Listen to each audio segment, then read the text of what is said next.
Ils sont nombreux à avoir reçu la première dose, beaucoup moins la seconde, mais déjà, il est question d'une troisième dose de vaccin anti-COVID. Les Américains en parlent, les Britanniques passent à l'acte. Dès septembre, on offrira un vaccin de rappel à tous les 50 ans et plus. We've secured a further 60 million doses of the Pfizer-BioNTech vaccine. Une dose de rappel, c'est utile pour répondre à de nouvelles menaces virales ou pour renforcer un système immunitaire affaibli. La troisième dose, on s'y prépare surtout pour les personnes qui seraient sujettes à l'exposition à des variants qui réagiraient moins au vaccin actuel ou à l'émergence de nouveaux variants.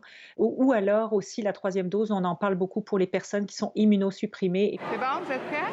Un rappel, c'est également très utile pour stimuler un vaccin qui perd de son efficacité avec le temps. Les vaccins, c'est ce qu'on souhaite, d'avoir une protection à long terme. C'est ce qu'on voit avec l'hépatite B, c'est ce qu'on voit avec le tétanos, c'est ce qu'on souhaite. Depuis le début de la pandémie, les laboratoires de Nexcellis évaluent à l'aveugle la réponse immunitaire de dizaines de milliers de personnes qui participent aux essais cliniques des grands fabricants de vaccins. Certains sont suivis depuis maintenant une dizaine de mois. Ce qu'on voit, c'est que dans le temps, pour le même sujet, il y a une descente de la quantité d'anticorps qui est mesurée dans nos essais. Donc, ça laisse présager qu'après un certain temps, le vaccin ne sera plus efficace, ou du moins la protection va diminuer. Les compagnies comme Pfizer, Moderna et AstraZeneca travaillent déjà sur la version 2.0 de leurs produits et sur un calendrier de vaccination. There will be likely a need for a third dose somewhere between 6 and 12 months. On évoque aussi le scénario d'une vaccination qui pourrait se répéter année après année.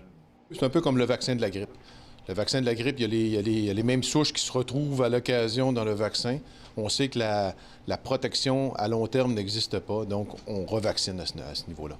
La bonne nouvelle, les fabricants tentent aussi de mettre au point un vaccin qui permettrait au système immunitaire de reconnaître le virus en tout temps, même lorsqu'il change d'identité. Dans ces cas-là, peu importe le variant qu'on a, on aurait une immunité qui serait assez universelle même peut-être contre d'autres coronavirus qui pourraient émerger, ou les saisonniers, ou ceux qui circulent dans le monde ailleurs. Ça serait vraiment extraordinaire. Ici Normand Grondin, Radio-Canada, Montréal.